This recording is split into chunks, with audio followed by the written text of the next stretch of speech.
Hello everyone and welcome to a new segment on the channel that we like to call It Really Happened. In this series we're going to interview real people and have them tell their real stories so we can share those experiences with you firsthand. If you would like to submit any stories or request to be interviewed, you can go to our Instagram down below and shoot us a DM on there. For today's inaugural episode, I am going to tell two of my stories. Now I have three, but I'm working on gathering the evidence for the third story. The third story is so outrageous that without real evidence, I don't even want to say it out loud because it sounds almost like you heard it straight out of a movie. But I do have evidence if it hasn't been deleted. I need to figure that out. But without further ado, here's yours truly telling two of the three real life experiences that I have had happen to me.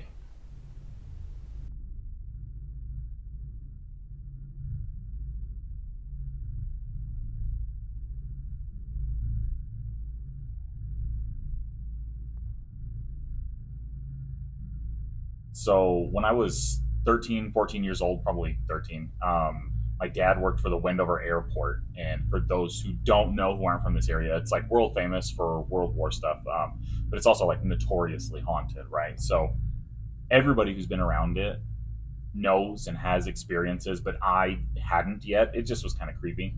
And I went to high school, middle school, a couple blocks north of there. So sometimes I wouldn't necessarily have a ride home because I lived all the way across town. My mom worked and my dad worked. So I would walk from the school down to Wendover Airport and just kind of hang out there until my dad was ready to like take a break or something so he could take me home. You know, latchkey kid. We were home alone a lot. One day I walked down and we're sitting in the ops building, which is just like when people fly in, that's where they check in. And there's like a little museum in there. And then there's a staircase. And then there's another like room off to the right of that, which is they called it a map room. It had a giant wall that the whole thing was just a map. And then across from that was just like where the secretary was and where the guys who worked there would hang out. And I was behind that counter with my dad and the secretary who worked there. And we were just hanging out for a minute. My dad was waiting for somebody to come back in so that he could leave.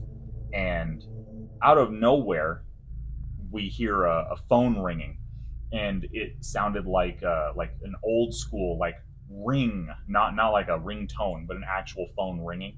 So we all kind of look at each other.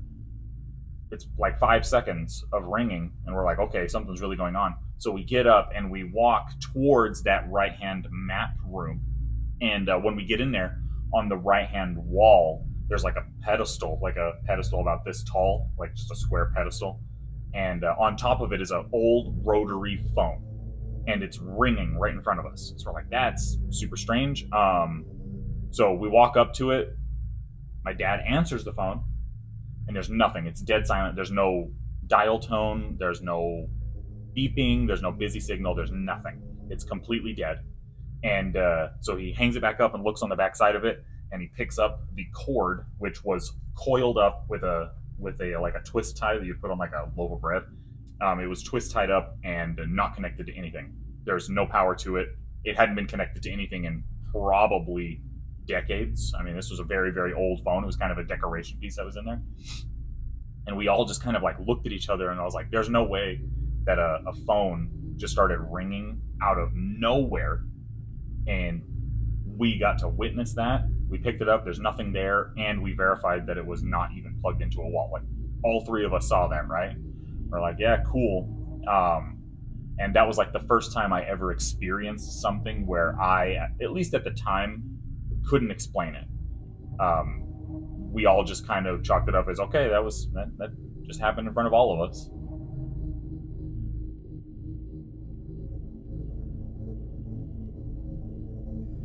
Hold up.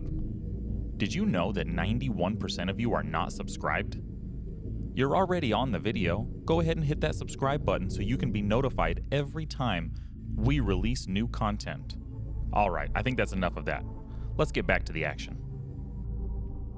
Okay, so the second story is kind of a repeat of a lot of what happened in the first story, where my dad worked at the airport, I was at school, didn't have a ride home, walked down to the airport, and was just hanging out with him. But this time I had a friend with me. I can't remember who the friend was. I apologize. This is 20 years ago, so memory of who the person that was with me was is kind of failing me. But it was the exact same scenario. We walked down there. They were going to go chill in the house with me, and when we got there, my dad was again waiting behind the counter with the secretary. Her name's Shar, for somebody to come back from whatever they were doing so that he could give us a ride to my house. And we're all just kind of sitting there like giggling and laughing. And instead of me being behind the counter this time, I was like in front of it, where like if somebody flew a plane in, they would walk in and walk up to that counter and like sign. There was like a log book of people who were flying in and out. We're standing right there, and behind us is where, again, like the museum room, the staircase, and then the map room was directly behind us. And we're talking, and all of a sudden we heard not like bumps, not creaking noises, actual footsteps, heel toe footsteps, da-dum, da-dum, da-dum, like it was walking on really thinly carpeted hardwood floors with like dress shoes on. So we're sitting there and we're like, there's somebody upstairs. Those stairs led up to what they called the pilot's lounge. And it was like 270 degrees of windows. So the pilots could go up there and just kind of hang out and relax for a minute if they flew somebody in. We live in a casino town, so they would fly somebody in to go gambling or whatever. And they could just hang out up there. There's chairs all over, and you could just see over the entire airport, the runways, everything. And we're hearing footsteps. We didn't quite realize that they were coming from upstairs yet, I don't think, but they stopped for a second. After they stopped, we just kind of looked at each other and we were like, okay, that was weird. We all heard footsteps, right? Immediately they started again, and it lasted for like 6 steps. Like you could hear it, boom, boom, boom, boom, boom. And we're like, somebody's walking around upstairs in the pilot's lounge. And my dad turns around and asks Shar, hey, is there anybody upstairs? And she goes, no, nobody's even flown in today. We're the only person here. No other person has even walked into this building today. The only way to get up to the pilot's lounge is those stairs that we're staring at. Like we're looking at the stairs. There's no exit up there. It's just windows that you can't even open. So we're like, let's go check it out. So as soon as the footsteps started, my dad asks, hey, is there anybody up there? She says no. We walk straight up. We never left line of sight of that staircase. We were standing there. Went upstairs, completely empty. There's no one up there. So after that, we were kind of like, in the previous story, the phone thing, like electronics, whatever, weird stuff can happen with anything that deals with electricity. But this one was, we heard actual footsteps, not one or two, like 6 of them in a row. They stopped. We all kind of like confirmed, like we just heard footsteps, right? There's 4 of us standing there. Heard the footsteps again. All looked at each other. There's nobody here. We just heard footsteps. We walked to where the footsteps were. The only place that they could have possibly been. There are no other rooms in that building, especially above you. There's only one room above you. There's not even an attic in that building. And we saw that nobody was there. And that was probably the most like profound experience that I've ever had. That like I just 100% I can't explain that other than something paranormal or supernatural happening, because it was a person that wasn't there. So yeah, those are my 2 stories that I have that I can actually tell right now. As I said, if I kept the intro that I filmed before in, I do have one other thing that happened, but in order for me to share it, I have to have the evidence. Otherwise, I don't feel comfortable sharing it, because it's such a crazy story that nobody's going to believe it unless I can actually show what I have with it. So I found the evidence is an answering machine. I'll say that. I found it, but I have not plugged it in or checked it out yet to see if what was recorded on it is still recorded on it, because it's been so many years. Again, 21 plus years since it happened, probably. So I'm going to check that out. And the minute that I have that, if it isn't added onto this video at the end, I will make another video for it, because it's one of the coolest things.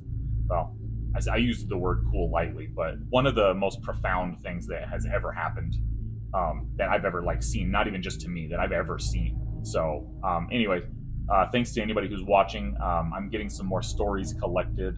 and getting some people in here. If you did want your story told, but you do not want to be featured on video, you can email us the your story, like a quick rundown of your story, as detailed as you would like to be. And we are going to be starting a podcast called the All Gas Podcast. The channel's already up, and we will read your stories on there either anonymously or we'll shout you out on there, so that we can tell other people's stories as well, not just ours. So, yeah. Anyway, thank you guys so much for watching. Please subscribe. Please like. We're really trying to get out there doing this. We love this, and we're gonna keep doing this, even if I'm pretty inconsistent with how often the uploads are coming out. So, thank you guys so much, and I'll catch you guys in the next one.